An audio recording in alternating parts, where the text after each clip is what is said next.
What's up, everybody? Big Herc 916 getting down with Fresh Out. And man, you better hit that like button, subscribe button. We got a special episode today. I got my man Cody back, and we got Aren in the house. I've been trying to get on the show for a minute, and man, we about to kick some shit, man. We were just sitting here talking, and Aren brought up something like how crazy shit is, and you know, you put on a tinfoil hat. We're gonna talk about the Matrix. Fuck yeah. Aren, man, you were just talking about Sexy Red, man, and you were explaining it to Cody, man. Yeah. So Cody, you're not hip to all the new, the new stuff that's on the street for the kids. But when I'm out at the farm, Sexy Red isn't. so, she shouldn't hit but it. you know, just imagine the most kind of degenerate, low quality, like so even musically or whatever, it's garbage. Like you can't even if you're like into hip hop, you can't be into this, right? But I think it's and we've talked about this before, but like they do this thing, and Sexy Red isn't this, but it's part of the same thing. So you take someone like Lil Nas X. So let's use Lil Nas X as the arc, okay? Yes. So Lil Nas X comes out and he sings this rap country song aimed at people in the South. Yep. You know, kids could get into it. It was positive. My kid was like singing it and stuff, right? So you have a wholesome kind of crossover, hip hop, country, wholesome crossover. Next thing you know, that same guy has Satan, like blood-filled Nikes. Yep. He's air humping, you know, the devil in his music video or whatever. Because what they do is they did the same thing with Miley Cyrus. You can pick a bunch of examples. Katy Perry. They get a wholesome thing. Britney Spears. Ythey get a wholesome thing. Even that guy Sam, what's his name? Remember? Oh, Sam Smith. Yeah, before he started. Yeah, I didn't recognize him. Yeah. So they get a group of young people on something wholesome, and then they move that group of young people into like satanic degeneracy. Yes. So they do, and it's like an arc, you know. And so the new thing with the what's his name, Lil Nas X, is he's now doing a Christian thing. So now the Satanism, so that's just more. They're gonna, because there's like this resurgence in Christianity in the country right now, so they're going to own it. Yeah. They got to get ahead of it. They got to control it. Because they said Lady Gaga said somebody she sold her soul, so now she's trying to get ahead of it. So they see a trend. All right, it's not working. Reset. Go this way now, and they try to get ahead of that so they can control that new narrative. Yeah. But that's the game, and you see it when they put like people on these platforms, and you look at this guy, you're like, God, this has got to be the most ignorant person they could find, and yet. This guy's got a bag, and then people, you know, when I said something about before, I'm like, you know, what about this person? They're like, oh, it's just a vibe. I'm like, dude, but they don't know that the vibe is a harmonic vibration frequency. That word means something. Yeah. And it's not just a vibe like, oh, I'm vibing to this, and it's a certain energy. It's like conjuring a spirit, an energy source. Yes. Yeah. That's not from in this world. It's like opening a portal. It's like when they showed that Travis Scott concert. Remember all the people that tramp? And remember it looked like the gates of hell. I can't remember what it is. It's a demon. That's a stylized representation of this other occult thing. I can't remember what it is. Yeah. And we've talked about this before, but that evil vibration is also called, or that theory that you're summoning into existence is called an egregore. Yeah. Like the war on terror is an egregore. Yes. It's like a thought. It's a thought pattern that almost takes on a life of its own. Yeah. So and who knows whether it actually like has some sort of consciousness? I don't know. But just for the use of the term egregore, these guys are high level occult wizards, right? They're summoning a thing like his example, the global war on terror. Terrorism, that's a concept, right? Like, who's afraid? I'm not afraid. Are you afraid? Yeah, right. Yeah. What is terror? Terror, the word terror. Yeah. If you look at like the etymology of that and what it conjures up, it's like alcohol, spirits, elixir. So the hint that you're in the middle of a magic trick is right there. War on terror. What do you mean war on terror? What's terror? It's a concept. Well, then it's whatever they say it is, right? These people in Libya. Go kill them. That's the war on terror. Yes. And then guys like us who were caught in the spell. We saw 9/11. You know. Well, you were already in, but I was on a break from the Marines, so I was up in Sacramento. I'd gotten out of the Marines, and I'm working at Rent-A-Center. Awesome so I'm in like the G Parkway area. Oh, that's the bro. G Parkway, bro. That's crack central. I wasn't living horrible. Off Mountain Road, but hey, for those who don't know, you go to G Park, you're getting robbed. Don't be no buster out there. We couldn't have the Rent-A-Center truck, even if we were delivering stuff to these people, right? We couldn't park the Rent-A-Center truck anywhere in G Parkway after that because it would. G Parkway is no joke. But I'm there doing my thing, and I watched the 9/11 spell happen, right? And the next day, I'm in my Rent-A-Center outfit at the Marine recruiters, trying to come back in the Marines because the spell worked. I'm like, my country's been attacked by Saudi Arabians or I don't care. Like, some dudes, somewhere else, and I want to go in, and then for the next 20-something years, my life, like, they basically waved magic. I know I'm responsible for my actions, of course, but you get caught up in this thing that really directed my life for the next, like, 20 How old are you, years. though?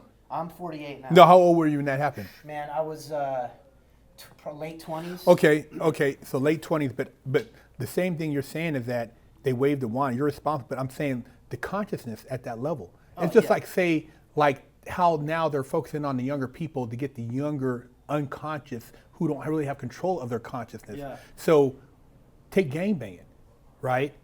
We go somewhere, you go to Kmart, and I remember be blue and red rag, right? Mm-hmm. Circle K, blue and red rag, right? And then during that, right after. Oh, you mean they'd sell them in the. Sell them in the store, right? And so this neighborhood over here, you go to their liquor store, a lot of red rags. You go to this one, a lot of blue rags. Crip neighborhood, blood neighborhood, right? Now, right around the time when the gangbanging started, I remember British Knights. Yeah. I remember because I wanted some. We called them bitch kickers. Yeah, bitch kicker.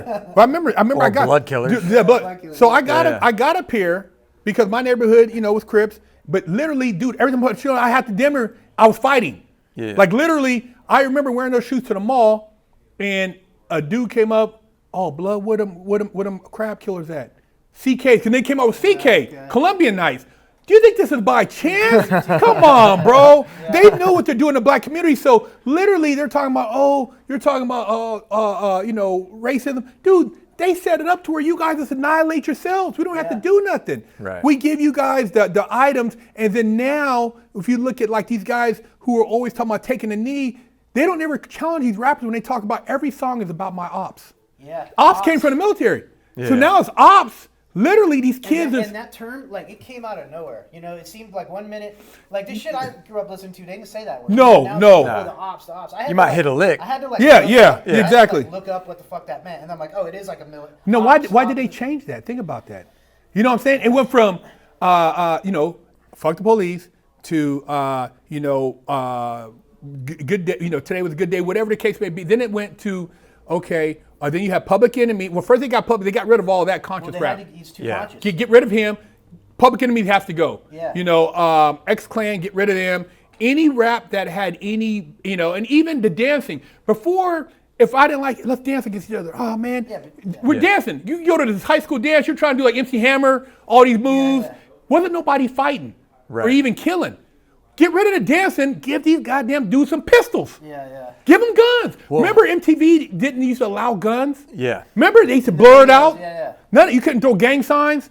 Now, dude, all the labels. If you're a blood, keep rap. We're gonna give you a bag. Right. You're a Crip. We're gonna give you a bag. Well, and again, this is like kind of the obvious conspiracy, and it gets you in trouble if you're starting to be specific about who the people are that own these, music production companies and stuff. But it's like, what kind of music do they fund?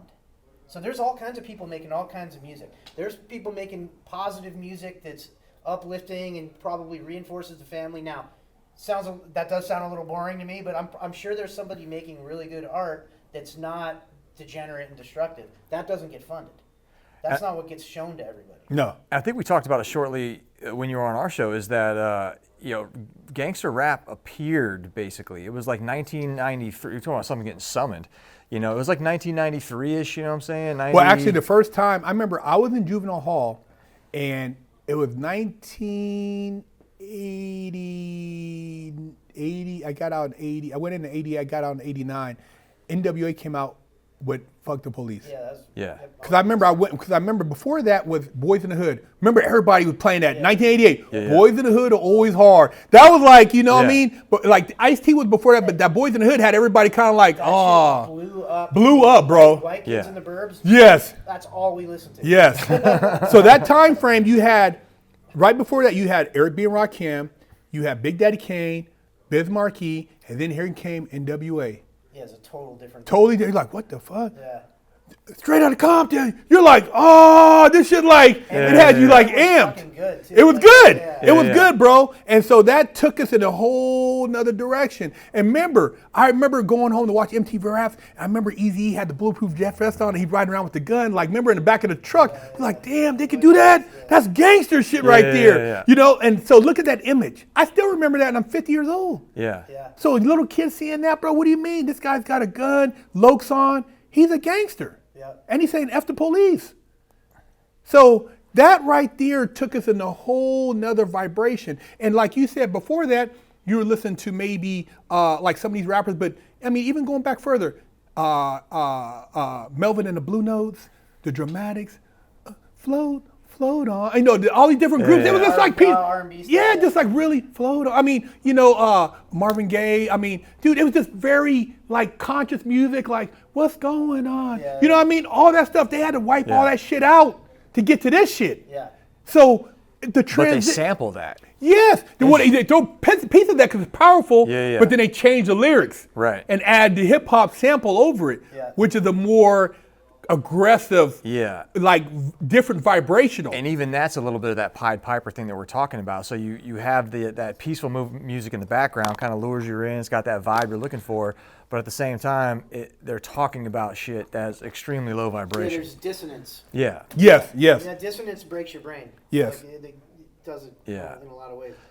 But that can, I would say that highly influenced us even all the way into the military, because you start getting into GWAT veterans, and a lot of GWAT veterans highly identify with like you got your GWAT trap lords is what you would call us, because we were banging for the DOD, man. Like And that was the men, especially on the West Coast, like the West Coast Raiders, man. I mean, it was a gang essentially, you know. Like it was an interesting crossover in like the vernacular and stuff. So when you deploy to a combat zone, you know, the Vietnam guys, World War II guys, it doesn't matter. Every war has its own lingo and vernacular. Just like I'm sure, you know, prisons have their own thing, right? So you develop a language, but what he's talking about, like the language of the GWAT, heavily influenced by like hip hop culture.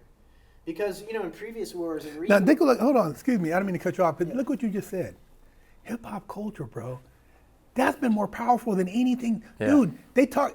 Even ESPN is talking about keeping it 100. They're even. You see that, Steven? Dude, that's politicians talk that way. Bro, this shit is crazy. Hip hop culture, bro. So that's interesting. So take it all the way. Wow. So when we start talking about the cultural changes in the United States, you can trace it back really to this thing called the Tavistock Institute in the UK.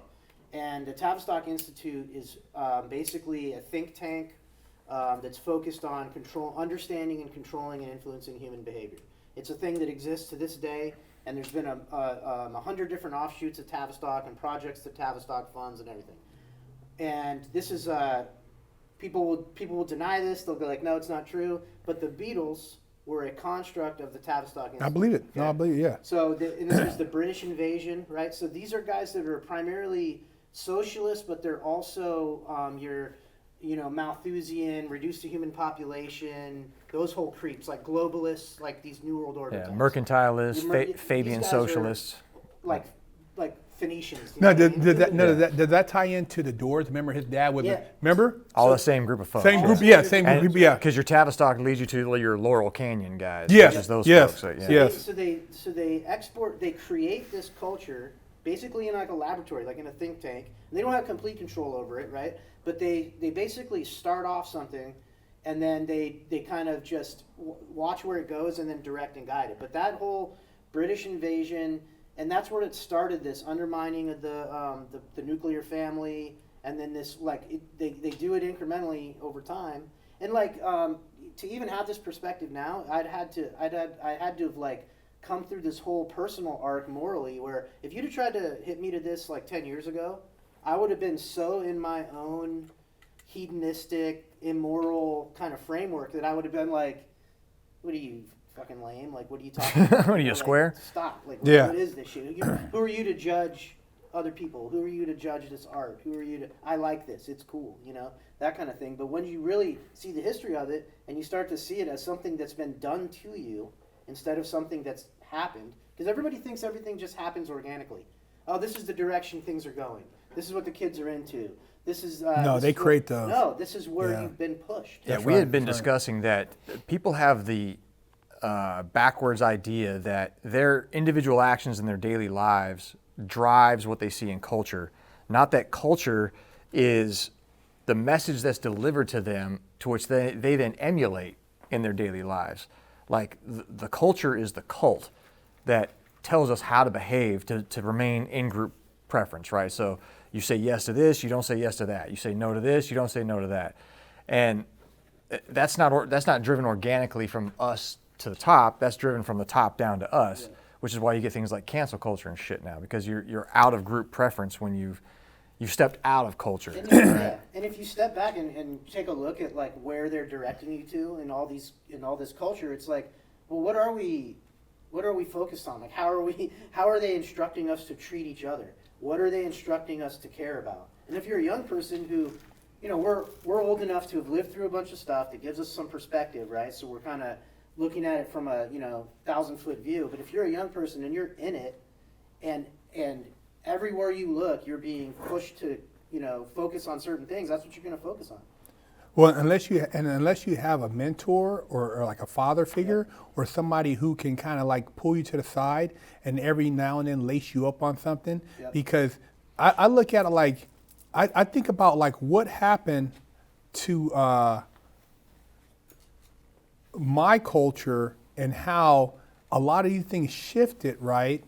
And when we talk about hip hop, right? And before that, they called it it was Motown. They had soul music, and then they had the crazy rock and roll. Remember, Beatles and all this. But if you think about it, whether it's Vietnam or whether it's even World War II, music has always played a part. You know what I mean? Whether it's beating the drums, coming out the war, the New Zealand, everything is a vibration. And if you can master that vibration or frequency, and you talk about going forward, creating war or perpetuating war or chaos or a terror war or a violent situation, music is key. So mastering music. And it's just like a movie. Watch a movie and it doesn't have any music, and you'll be like, "Oh, it's boring." But like, score, you're like, it takes you up, down. So scoring is powerful. If you can score music, you can score a life. Yeah. What's the track? What's the music track of your life? Yeah. What's the track of your life? Mine's different. But if you were to look at this music score of your life, I would know a lot about you because that determines what moves you made. Was he panicked? Was he calm? Did they try to scare? All these different things. And then when you step back and understand that, like you said, now we have an overstanding. And I do a lot of painting and stuff now, and I'm listening to like old school music. And then like sometimes when I go to put on, because I don't listen to gangster rap anymore, I'm like, God damn, I can't even listen to it for more until I turn it back off because I realized the frequency was fucked up. Yeah. And all those rappers now, when you look at, most of them had either a cousin, mom, uncle, brother, friend, somebody died. It's all death. Yep. It's all death. Bro, you cannot touch the tar baby without getting tar on you. And that's what these dudes think, I'm just gonna get a bag. Yeah. At what price? Right. It's one of these things where, you sound like a nut to people that aren't paying attention to this kind of thing. And I can't, obviously prove anything empirically, but like, you're talking about like all these guys have someone close to them that died. So you can go online, they have these lists, right? And it's like every high profile athlete you've ever heard of, every high profile entertainer, there's been some person in their family that died under strange circumstances in a lot of occasions, right? Yes. And then you're like, okay, well that's interesting. And then you add that to, well, okay, I'm looking at the art they produce. I'm listening to the music, I'm looking at their music videos. What's with all this? Once you learn the symbols of the occult, you're like, well, now I'm seeing these satanic or Freemasonic symbols in your art, and then you can explain that away by being, it's just, they do that because they know you're looking for it, so they're messing with you, or they know it sells or something. I'm like, I don't know, man. I'm starting to do the math here. I'm starting to see these guys that aren't that talented, some of them, that are at the absolute height of stardom, that have people close to them dying, that act, like, come on, how much of this stuff you got to see? Well, then you look at the fact that they all belong to, or a lot of them belong to the CAA. and then you look at CAA's building from a top-down view on like Google Earth, and it's pyramids and triangles and like all the Masonic symbolism. It's on the Avenue of the Stars. It's in Century City, I believe. It's in. Yeah. It's it gets a little overt pretty quick. Well, too, when just this on a simplistic level, right? If you're saying all this is by chance, so when you put an address to receive mail, is that by chance? See what I'm saying? Like you're directing energy. Right. My address or my PO box is directed energy. So if I want to direct energy, if I put a certain symbol on this building right here, certain things will happen to it. You tag on here a certain thing. It's a gang member. If it's a gang, he'll recognize that. Everybody else will drive right past it. Right. Hold on, bust a U-turn, homie. Yeah. It's communication. It's Dude, they're not stupid. It's coded. Yeah. It's no different than what they're doing. It's all coded, bro. So I don't even have to say nothing. If you think by chance that was painting on that wall or that building was constructed by this, you got to be an idiot. Right. Yeah. I mean, dude, none of this stuff is by chance. Everything's symbolic. You walk in somewhere, you could be dressed flip flops, whatever, but you got an AP on your wrist. Some guy be sitting there in the bank. Hey, it's Cody. Come here. Yeah. Come sit down with me. He didn't even say nothing. He seen your watch. That's $100,000 watch. Yeah. Dude, he knows you're balling. Let me talk to you. Immediate. It's symbolic. You didn't have to say nothing. This is a call. This is a fucking beacon. It's like, hey, Scotty, beat me up. Yeah. It's a fucking beacon, bro. If you understand these things, you can use these things to your advantage. These are tools. All this stuff is tools in the matrix, bro.